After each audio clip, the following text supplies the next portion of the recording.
აი მაგალითსათვის ბატონი რუტეს ნატოს გენერალური მდივნის საკმაოდ მკაცრი განცხადებები მოვისმინეთ და იმავე ინტერვიუში სხვა შორის რუტემ თქვა ასეთი რაღაცა მე საერთოდ არ განვიხილავ სცენარს რომ ამერიკამ შეიძლება შეწყვიტოს უკრაინის მხარდაჭერა რატო აქვს რუტეს განცხადებას მნიშვნელობა იმიტომ რომ საუბარი ადამიანზე, პერსონაზე, პოლიტიკურ ფიგურაზე, რომელსაც ძალიან დიდ პატივს სცემს თავად ტრამპი, მასთან დაახლოებულ პოლიტიკურ პარტნიორად ითვლება და განსაკუთრებული ურთიერთობები აქვს დაახლოებით იმის მსგავსი, შეიძლება წონით არა როგორც აი ფინეთის პრეზიდენტს და კიდევ რამდენიმე ადამიანს, რომლის მიმართაც ტრამპსაც სტარმერს და სიმპათიები განსაკუთრებული აქვს. ხო და ამას ამბობს ახლა რუტე, რას ამბობს ვიმეორებ. მე საერთოდ არ განვიხილავ სცენარს, რომ ამერიკამ შეიძლება შეწყვიტოს უკრაინის მხარდაჭერა. ჩვენ ხედავთ, რომ სადაზვერვო ინფორმაციის გაცვლა და შეერაღების მიწოდება უკრაინისთვის გრძელდება. მხოლოდ წელს დაგეგმილია 5 მილიარდი დოლარის ოდენობის მიწოდება შეერაღების, რომელთაგან დაახლოებით 4.3 მილიარდი ანუ თითქმის მთლიანად ფინანსურად უკვე უზრუნველყოფილია. ჩვენ მუშაობთ ამის გაგრძელებაზე მომავალ წელსაც. და აი კიდევ ერთ დეტალს დავამატებ, რომელიც უკავშირდება ამ შემთხვევაში შეერთებული შტატების ეროვნული დაზვერვის დირექტორის ტულსის გამოხმაურებას. როიტერის მიერ გუშინ გავრცელებულ ინფორმაციაზე, როიტერი მოგეხსენებათ ძალიან სერიოზული და რესპექტაბელური საერთაშორისო საინფორმაციო სააგენტოა. როიტერმა გუშინ გავრცელა ინფორმაცია ამერიკული დაზვერვის რამდენიმე წყაროზე დაყრდნობით, რომ რუსეთს თავის გენერალურ გეგმაში აქვს მიზნად ევროპაზე თავდასხმა და იქ იყო კონკრეტული მინიშნებები ბალტიის ქვეყნების მიმართულებით და სხვა დეტალებიც ამას გამოეხმაურა ტულსი გაბარდი, რომელმაც თქვა, რომ კვლავ ცდილობენ თითქოს პრეზიდენტ ტრამპის ძალისხმევის შერყევას, რომელიც უკრაინაში და მთლიანად ევროპაში მშვიდობის დამყარებას ისახავს მიზნად, ცრუ მტკიცებები თითქოს შეერთებული შტატების სადაზვერვო საზოგადოება ეთანხმება და მხარს უჭერს ევროკავშირისა და ნატოს თვალსაზრისს, რომ რუსეთის მიზანი ევროპაში შეჭრა და მისი დაპყრობაა, რათა გააძლიერონ მხარდაჭერა თავიანთი საომარი, მაგრამ ბოლოს ამბობს ყველაზე მნიშვნელოვანს ქალბატონი გაბარდი. სინამდვილეში კი შეერთებული შტატების დაზვერვის შეფასებით რუსეთს უკრაინის დაპყრობისა და ოკუპაციის უნარიც კი არ აქვს. აღარაფერს ვამბობთ ევროპაში შეჭრასა და ოკუპაციაზე. ანუ გაბარდი რატომაც ამბობს ამას გასაგებია რომ ანუ ქაღალდის ვებხვიაო მაგანაც. სიამოვნებაში ქაღალდის ვებხვიაო რა. ეს ორი ინფორმაცია სხვა შორის როიტერის და ტულსი გაბარდის კომენტარი ერთმანეთს არ გამორიცხავს. რამდენადაც ერთია თავად რუსეთს რა გეგმები შეიძლება კონდეს და მეორეა შეერთებული შტატების დაზვერვის სამმართველოს შეფასება მისი რესურსის და მდგომარეობის. მე მგონია რომ ამ შემთხვევაში ორივე მიმართლები არიან. ბატონო საკმაოდ ესეთი დიდი შესავალი გამომევიდა, მაგრამ დღევანდელი სურათი ასეთია. თქვენ როგორ შეაფასებდით მოლაპარაკებათა იმ ფაზას, რომელშიც ახლა არის უკრაინის ომთან დაკავშირებული მოლაპარაკებები, რომლის აქტიური ფაზა ახლაც მიმდინარეობს ფლორიდაში. ნუ ნებისმიერი დიპლომატიური მოლაპარაკებების დროს ბატონო გიორგი არის ძალიან მნიშვნელოვანი რომ შენ მიხვდე შენი მოწინააღმდეგის მოტივაციებს და იმას თუ რას აპირებს იმან სინამდვილეში ეს და ეხლა რა თქმა უნდა ამერიკის სადაზვერვო თანამეგობრობას გაცილებით უფრო სერიოზული ტომები აქვს რაღაც ინფორმაციებზე მაგრამ არსებობს რამე რასაც ის წყაროები რომელსაც ჩვენ ვხედავთ და რომლის ანალიზი ჩვენ შეგვიძლია რა არის ეს წყარო არის პირველ რიგში საგარეო პოლიტიკური კონცეფცია რუსეთის ფედერაციის და ის ნარატივები რომლის დამკვიდრებაც ძალიან ცდილობენ ასე ვთქვათ რუსეთის წარმომადგენლები მათ შორის ამის გამოვლინება და გამოხატულება იყო თავად პუტინის ყოველწლიური პრესკონფერენცია არაფერი ახალი ამ მიმართებაში არ თქვა მან ოღონდ ყურადღებით თუ ამას წაიკითხავს ის ადამიანი ვინც აწარმოებს მოლაპარაკებებს ეს ბევრი რამის თქმელია მაგალითად კონცეფციაში არის ძალიან წყობრად ჩამოყალიბებული ის თუ როგორ ხედავს რუსეთი და როგორ ამართლებს საკუთარ თავდასხმას უკრაინაზე ესე იგი ის მიიჩნევს რომ უკრაინაზე თავდასხმა იყო მისი კანონიერი უფლებების ანუ აღსრულება და მისი საკვანძო ინტერესების განხორციელება და მეორეს მხრივ ამბობს რომ ამით ისარგებლა დასავლეთმა რათა რუსოფობიური და რუსეთის საწინააღმდეგო კომპანია ესე იგი განევითარებინა სანქციები დაეწესებინა დაესაჯა რუსეთი და ასე შემდეგ ეს რას ნიშნავს ეს იმას ნიშნავს რომ თუ აი წარმოვიდგინოთ რომ მშვიდობის ზავი შედგა, ხო? აი მის შემდეგ თუ მაგალითად რუსეთი გადაწყვიტავს რომ სუვალკის დერეფანი ისე არ მოქმედებს, ეს არის დერეფანი, შევახსენებ ტელემაყურებლებს, რომელიც ბელორუსიის გავლით აკავშირებს რუსეთს კალინინგრადის ოლქთან და ეს დერეფანი გადის ლიეტუვა პოლონეთის საზღვრის გასწვრივ, ხო? ეხლა თუ ჩათვლის ის, რომ ჩათვალა რუსეთმა, რომ იქ არ იქცევიან პოლონელები და ლიეტუველები ისე, როგორც უნდა მოიქცნენ ჩვენი საცხოვრო ინტერესების უზრუნველსაყოფად და ამიტომ მე ეს დერეფანი უნდა დავიპყროთ. ეს პრაქტიკულად ნიშნავს იმას, რომ სამივე ბალტიის ქვეყანა მოწყდება ევროპის ევროკავშირის ტერიტორიულ სივრცეს.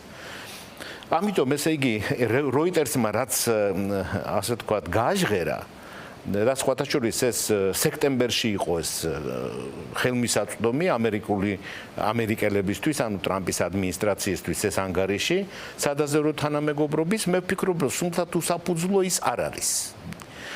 ეხლა მეორე კიდე უნდა მოусმინოთ კარგად პუტინს, ლავროვს და ასე შემდეგ, რა ნარატივებს ანვითარებენ, ხო? და სულ ცდილობენ რომ დააფუძნონ ამ ასე ვთქვათ ახალ სინამდვილეში, ასე ვთქვათ, რომელსაც ცდილობენ რომ შექმნან, აქაც ხო ქმნიან სამხრეთ კავკასიაში ახალ რეალობას, ხო? ამბობენ რომ პირველადი მიზეზები, აი პირველადი მიზეზები უნდა აღმოიფხვრას და მაშინ დამყარდება მშვიდობა. ეხლა ეს არის ძალიან სახიფათო საერთაშორისო ურთიერთობების პრაქტიკისთვის. რას ნიშნავს, ბატონო? ეს იმას ნიშნავს, რომ ნებისმიერი მეზობელი, ნებისმიერმა მეზობელმა, ნებისმიერ მეორე მეზობელს, ხო, შეიძლება წაუყენოს რაღაც განსაკუთრებული მოთხოვნები, რომელსაც დაარქმევს პირვანდელ რაღაც ინტერესებს ამ პირველ. ეს ნიშნავს იმას პრინციპში, რომ რუსეთის ეს აგრესიული პოლიტიკა არის გამჯდარი ასე ვთქვათ, რუსეთის საგარეო პოლიტიკის ფილოსოფიურ ხედვებში. და ამიტომ ეს მიდგომები უნდა გაითვალისწინონ წესით და რიგით იმ მომლაპარაკებლებმა, რომლებიც აწარმოებენ ურთიერთობას რუსეთის. მივოდექით ამ მოლაპარაკებებს და რა სიახლეს ხედავთ თქვენ მოლაპარაკებების ამ ფაზაში? ჩვენ უსმინეთ რუბიუს დეტალურ განმარტებებს, რომელიც ერთის მხრივ ოპტიმიზმს ასხივებს, ამბობს რა იმას, რომ მოლაპარაკე მხარეები უკვე ხვდებიან, რომ განსაკუთრებული აქცენტი აქვს რუსეთზე, თუმცა ის ორივე ახსენებს, რომ ომი რის გამოც დაიწყო, იმ მიზნების მიღწევის არანაირი შანსი არ არისო. ამიტომაც ისინი წესით უნდა ფიქრობდნენ ამ ომის დამთავრებაზე, მაგრამ მეორეა პუტინს რა აქვს თავში ამ შემთხვევაში. მეორე მხრივ ჩვენ ხედავთ გარკვეულ სამზადis იმისთვის, რომ ეს ჩვენი ომი არ არის, ჩვენს კონტინენტზე არ მიმდინარეობს და ასე შემდეგ, რომ თუ ეს პროცესი დაიწყელა თავიდან ასე თქვათ ნოემბრის შუა რიცხვებზე იყო ლაპარაკი, მერე იქნებ შობამდე და ასე ეს შობაც დადგება ორ დღეში, ახალი წელიც მოვა და ასე შემდეგ. ჩვენ შეიძლება თუ არა მივიღოთ ისეთ სიტუაცია, როდესაც შეერთებული შტატები მართლა ძირითადად უკვე ევროპას გადააბარებს მოლაპარაკებების პროცესსაც და მაკრონის ეს განცხადება ალბათ ამის გაგრძელება იყო ზუსტად. აი როგორ ხედავთ ამას დღევანდელ მომენტსა და პერსპექტივაში, ახლო პერსპექტივაში? ნუ რა თქმა უნდა, მე ვისურვებდი რომ ამერიკელები უფრო აქტიურები ყოფილიყვნენ უკრაინის მხარდაჭერის კონტექსტში რა, იმიტომ რომ რა თქმა უნდა ახლა ის რომ აწვდიან იარაღს ეს ძალიან კარგია, მაგრამ ახლა რამდენად მორალურია ეს პოზიცია ტრამპის და მისი ადმინისტრაციის, რომ აი ჩვენ არაფერს არ ვხარჯავთ, ყველაფერს ყიდულობს ნატო და მე აძლევს ალბათ უკრაინას, ნუ გასაგებია რომ აძლევს უკრაინას, ეს ყველამ კარგად იცის, მაგრამ როგორც მე ხვდები, ანუ მარტო მიწოდებაზე ხო არ არის იმაზე საუბარი, რა ფასად აწვდიეს შენ პარტნიორებს, ხო? იმის იმედს ვიტოვებ, რომ ეს შეიარაღება მიეწოდება ნატოს და შემდგომ უკრაინას რაღაც შეღავათიანი ფასებით და რაღაც დისკაუნტებით მაინც. მეორე კარგი ამბავი არის ის, რომ დამტკიცდა სამხედრო ბიუჯეტი და სიმბოლური, ну ახლა სიმბოლური როგორ 400 მილიონი დოლარი შეიძლება სულაც არ არის სიმბოლური, მაგრამ იმასთან შედარებით რაც იყო ადრე ბაიდენის ადმინისტრაციის დროს, ეს არის შედარებით უმნიშვნელო თანხა. მაგრამ კარგია რომ სტრიქორი დარჩა ამერიკის ბიუჯეტში უკრაინის პირდაპირ დახმარების, ხო. ეხლა ის უნდა აღვნიშნოთ, რომ ეს არის უპრეცედენტო დიდი ბიუჯეტი, 901 მილიარდი დოლარი. მაგრამ რო დავაკვირდეთ და შევადაროთ ის მთლიან შიდა პროდუქტს ამერიკის შეერთებული შტატების, რომელიც არის 30 ტრილიონი დოლარი. ეს არ არის 5%, იმიტომ რომ 5% არის 1.5 ტრილიონი.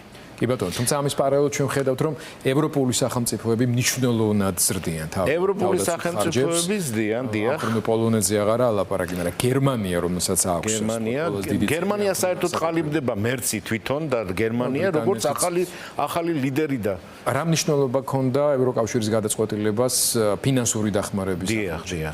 საკმაოდ ან ძალიან დიდი მნიშვნელობა ჰქონდა ამას 90 მილიარდი ევრო. ჩვენ ვიცით, ეს არის მხოლოდ ევროკავშირის მიერ გამოყოფილი თანხები უკრაინისათვის. ამას ახლა უნდა დავუმატოთ ჩვენ სხვადასხვა ორმხრივი არხებით მიწოდებული და მსურველთა კოალიციის მიერ ჩამოყალიბებული პროგრამა. მაგალითად, მარტო გერმანია მომავალ წელს უკრაინას გამოუყოფს 11 მილიარდ ევროს დახმარებას.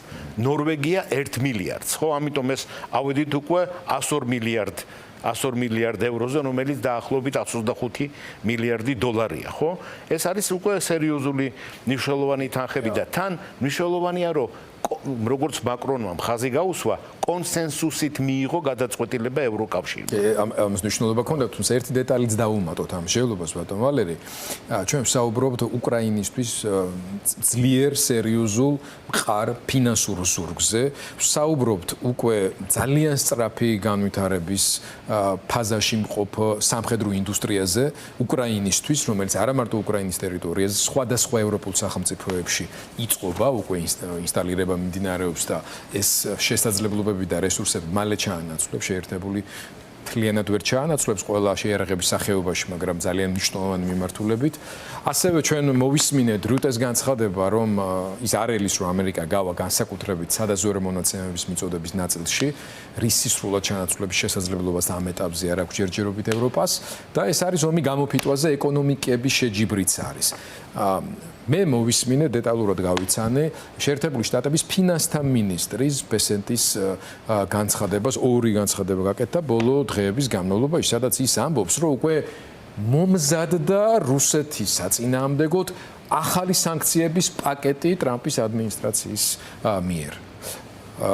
ანუ თუ ეს მოლაპარაკებები არ შედგა და პუტინი არ წამოვიდა იმაზე, რასაც რისი მოლოდინის მინიმუმ აქვს ტრამპს, ალბათობა იმისა, რომ როგორც მინიმუმ ტრამპის ადმინისტრაციის მხრიდან დამატებითი სანქციები გაჩნდება რუსეთთან მიმართებაში, საკმაოდ მაღალია. აი ამ ყველაფრის გათვალისწინებით თქვენ როგორი მოლოდინი გაქვთ ომის შეწყვეტის, ახლა ომის შეწყვეტის პერსპექტივა რეალურია თუ არა? აი რაციონალური რიდელი რო ყავდეს რუსეთს, რა თქმა უნდა, გაითვალისწინებდა იმ ეკონომიკურ პრობლემებს, რომელიც იღებს ძალიან სერიოზულ ხასიათს, ეკონომიკური, საბიუჯეტო და ფინანსური პრობლემები, რომელსაც ეჯახება რუსეთის ფედერაციას და არ არის ამისთვის საჭირო, ვთქვათ, მოусმინო იმ რუს ექსპერტებს, რომლებიც გარეთ არიან და ძალიან კარგად აანალიზებენ ამ ვითარებას. საკმარისია ყურადღებით მოусმინო რუსეთის ფინანსთა მინისტრს სილუიანოვს და ელვირა ნაბიულინას, რომელიც არის ცენტრალური ბანკის ბოლო განცხადება, ესე იგი, სილუიანოვს იყო ის, რომ ამოიწურა ეკონომიკის დის ბიუჯეტით უზრუნველყოფა. ეს რესურსი ამოიწურა რუსეთის ბიუჯეტში. ახლა ის ხო პირდაპირ ვერ იტყოდა, რომ სამხედრო ინდუსტრიის, ასე ვთქვათ, დაფინანსება ბიუჯეტური ამოწურულია და ახლა ეს უნდა გააკეთოს ცენტრალურმა ბანკმა. სხვათა შორის ისიც არ არის შემთხვევითი, მე ვფიქრობ, რომ ცენტრალურმა ბანკმა დაიწყო აქტიურად გაყიდვა თავისი ოქროს რეზერვების. და ესე იგი ვალის ობლიგაციების გამოცემა. ხო, ახლა გავეცნია ბატონ ვალერი, რომ იცით გასული კვირის ერთ-ერთი საკანონმდებლო ინიციატივა, რომელიც რეალურად იქცა და უკავშირდება საქართველოში ოქროს ზოდების შემოტანის გათავისუფლებას დამატებითი ღირებულების კი არა, გადასახადისგან. ანუ საქართველოს ოქროს ზოდების შემოტანისა და დასაწყობების ჰაბად რო ყალიბდება, ეხლა ეს რუსეთში ნაიულინას განცხადების ასოცირება მოიტანა. ბატონ ვალერი, ხო და მაგრამ რას ვამბობ, ეს მინდა რომ დაამთავროთ, ხო, აი ეს მოკლედ დავამთავროთ, რომ ახლა პუტინს ეს ვიდრე ეს კრიზისი არ გახდება ძალიან ხილული, არ გამოიხატება მაგალითად ცარიელ დახლებში და ამისთანა კრიზისულ ვითარებაში, რომელიც ჩვენ ვნახეთ 90-იანი წლების დასაწყისში და 80-იანი წლების ბოლოს, რამაც გამოიწვია საბჭოთა კავშირის ნგრევა, ვიდრე მანამდე პუტინი გააგრძელებს ამ ზომს, მეტადრე ადამიანური რესურსი მათ საერთოდაც არ ადარდებს. მაგრამ ეს პრობლემები უფრო და უფრო სერიოზული გახდება და პრინციპში ეს შეზღუდავს მის შესაძლებლობებს, რომ დააფინანსოს თავისი სამხედრო კომპლექსი. მეორე მხრივ ადამიანური რესურსები ძალიანაც რო ადარდებს და სრულიად განსხვავებული მდგომა უკრაინაში, ასე რა თქმა უნდა. ორ მხრივად არსებობს სერიოზული პრობლემები, რისი ანგარიშის გაწევაც, რა თქმა უნდა, საჭიროა დაგეგმარების პროცესში და რაც შეეხება საქართველოს სტრატეგიულ დაგეგმარებას, ბოლოს ამაზე მინდა რომ ფოკუსირდეთ. გადაწყვეტილება, რომელიც ქართული ოცნების მთავრობამ მიიღო და ხელი მოაწერა ინიციატივას, რომელიც უკავშირდება უკრაინაში რუსეთის ომისგან დაზარალებული ადამიანების, ასე ვთქვათ, ჰააგის ახალი კონვენციის. ბევრისთვის იყო მოულოდნელი. რას უნდა ნიშნავდეს ეს და რა ხას ხედავთ ზოგადად ქართული ოცნების და ივანიშვილის ამ ნაბიჯებში? ასეთი ვერსიაც კი გამოითქვა, რომ შეიძლება ეს იყოს ივანიშვილის მხრიდან გარკვეული სიგნალი პუტინის მიმართ რაღაცეებში მისი უკმაყოფილების. თუ არ ვიცი, სიმართლე გითხრათ, მე მიჭირს კიდეც რაიმე ლოგიკური კონსტრუქციის აგება, თუ მოახერხებთ ამას. სერიოზული თავსატეხი გამიჩინა მაგან გიორგი. იმიტომ რომ ჯერ ერთი ეს იყო ძალიან კარგი გადაწყვეტილება. ხო, ჩვენ შევერთით ამ კონვენციას. ეს არის ძალიან სერიოზული ინსტრუმენტი, რომელიც უზრუნველყოფს იმ პრეტენზიების დაკმაყოფილებას, რომელიც ამ ბარბაროსული შეჭრის შემდეგ გაჩნდა უკრაინაში. მისი ასე დოკუმენტალური საფუძველი არის სპეციალური რეესტრი, სადაც ამ ხელმოწერის მომენტისთვის, ეს არის 16 დეკემბერი, იყო უკვე 80,000 მიმართვა იურიდიული და ფიზიკური პირებიდან უკრაინის ანაზღაურების მოთხოვნით და ეხლა ვინაიდან შეიქმნა შესაბამისი ინსტრუმენტი, ეს გეომეტრიული პროგრესიით გაიზრდება, რა თქმა უნდა, და ამან ძალიან გააღიზიანა რუსეთი, გააკეთეს სპეციალური განცხადება, რომ ეს არის მტრული ნაბიჯი რუსეთის წინააღმდეგ მიმართული საქართველოს მხრიდან. და არა, საერთოდ ყველა ქვეყანაზე ისაუბრებს. მათ შორის გამოდის საქართველოს და თან ქალბატონმა მაკა ბოჭორიშვილმა მოაწერა ხალხი ეს თავისთავად ძალიან კარგი, მაგრამ შემდეგ გააკეთა კარგი კომენტარები, სადაც პარალელები გაავლო საქართველოში მომხდარ დანაშაულებსა და უკრაინაში მომხდარ დანაშაულებს შორის და პრაქტიკულად ერთ სიფრთხეში მოაქცია ეს, რაც საკეთებდა ინციდენტი ცხინვალის რეგიონში 2008 წელს 2092-13-ში სოხუმში და ასე შემდეგ. ხო, ნუ ეს ძალიან კარგი, ახლა ამას მხოლოდ შეიძლება მივესალმოთ ისევე როგორც 4 დეკემბერს თუ 3 დეკემბერს ესე იგი გაეროს რეზოლუციის მხარდაჭერა უკრაინელი ბავშვების დაბრუნების, გატაცებული ბავშვების დაბრუნების თაობაზე.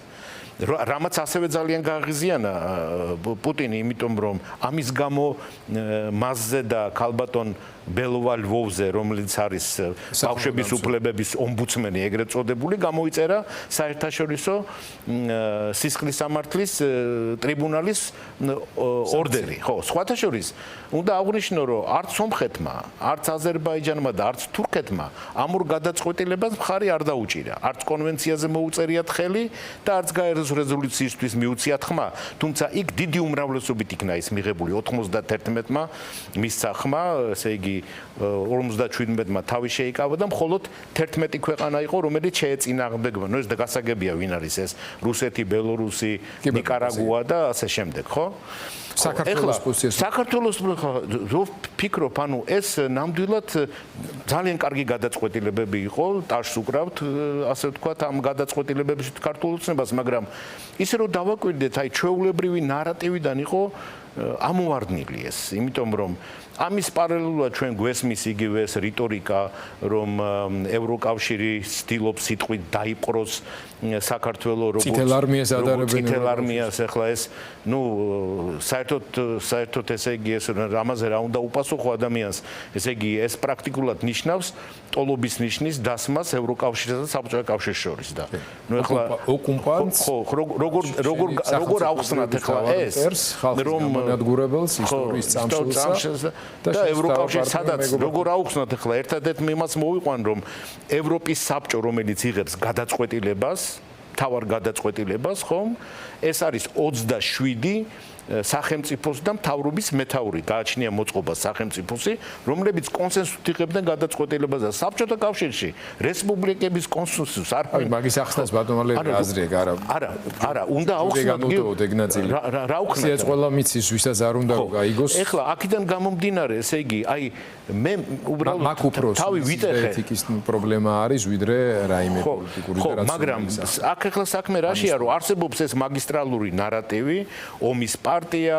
მსოფლიო ომის პარტია, ესე იგი deep state-ი, ასე ტრამპი არის deep state-ის αγენტი, ასე თქვა დაპყრობილი აქვს deep state-ი. საქართველოსა და უკრაინაში დასავლეთის მიერ პროვოცირებული ომი, სადაც დამნაშავე თურმე პუტინი კი არ არის, არამედ დასავლეთი ასე გამოდის. ბრალი, იმიტომ რომ ფართოვდებოდა ნატო. ანუ პრორუსობაშიც კი არა თანმიმდევრული ეს გადარდებთ თქვენ ამ გადაწყვეტილებას. ვფიქრობ ახლა მე რომ აი როგორ ხდება ეს და ნუ ერთ დასკვნამდე მივედი, არ ვიცი შეიძლება ვწდები, შეიძლება მართალი ვარ, მაგრამ მე ვფიქრობ, რომ აი რაღაც მაღალ კაბინეტებში არის ძალიან სიტუაციური გადაწყვეტილებების მიღების რაღაც კაბინეტები სიამდვილეში ერთია, კაბინეტია თუ რა არის, არ ვიცი, მაგრამ აგერ თბილისს რო თავს დახურებს, ის ბორცვი და შენობა არის, ანუ იქ ეს გადაწყვეტილებები ასე მიიღება. ხო და ერთ დღეს სპონტანურად მსოფლიო პოლიტიკის და ზოგადად საერთაშორისო პოლიტიკის მისებური ცოდნა ემყარება ასეთ ტიპის გადაწყვეტილებებს. ალბათ, იმიტომ რომ აქ ვერ ხედავ მე ვერანა სისტემური მიდგომა, იმიტომ რომ სისტემური მიდგომა შეიძლება იყოს როგორც დადებითი, ასევე ნეგატიური, მაგრამ ნეგატიურ შემთხვევაში უნდა იყოს თანმიმდევრულობა, პროგნოზირებადი ხასიათი უნდა კონდეს და ასე შემდეგ. ჩვენ ამას ვერ ხედავთ. ესე იგი დასკვნას ვაკეთებ შემდეგს, რომ იქიდან გამომდინარე თუ როგორი აღქმა მაგალითად რუსეთის ადგილის და როლის არის ის შესუსტებადი თუ არის თუ ის ძლიერდება და ასე შემდეგ მიიღება ამა თუ იმ შემთხვევაში რაღაც გადაწყვეტილებები და რუსეთის რეაქცია როგორი არის მოსალოდნელი ამაზე და რუსეთის რეაქცია ისევე როგორც ნებისმიერის რეაქცია ნებისმიერი პარტნიორის ანუ რითია ღირებული საგარეო პოლიტიკა უნდა ეფუძნებოდეს სამ ძირითად პრინციპს მემკვიდრეობითობა მდგრადობა და პროგნოზირებადი ხასიათი მაშინ შენ გცემენ პატივს როგორც შენი პარტნიორები ასევე ითვალისწინებენ შენ პოზიცია შენი არაკეთილმოსურნეები საერთაშორისო და ეხლა ჩვენი პარტნიორები რომ დაბნეულები არიან ხუს გასაგებია მაგრამ ეხლა მე ვფიქრობ რუსეთიც დაბნეულია და ამას სხვათა შორის ეს გამოხატულობა ამის თანამიდგომების არის იმ პრობლემებშიც რომელიც ჩვენ შეგვექმნა ეხლა ჩვენ უშუალო მეზობლებთან აზერბაიჯანთან და სომხეთთან ხო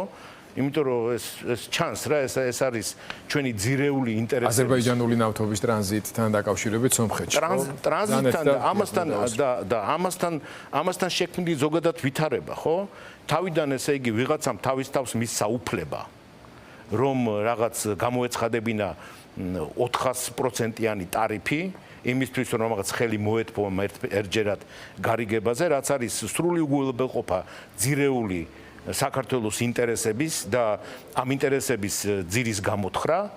შემდეგ ბატონმა კობახიძემ თითქოს და გააკეთა კარგი განცხადება, რომ უფასოდ იქნება გატარებული, დიდი სკანდალის მერე გააკეთა, ხო?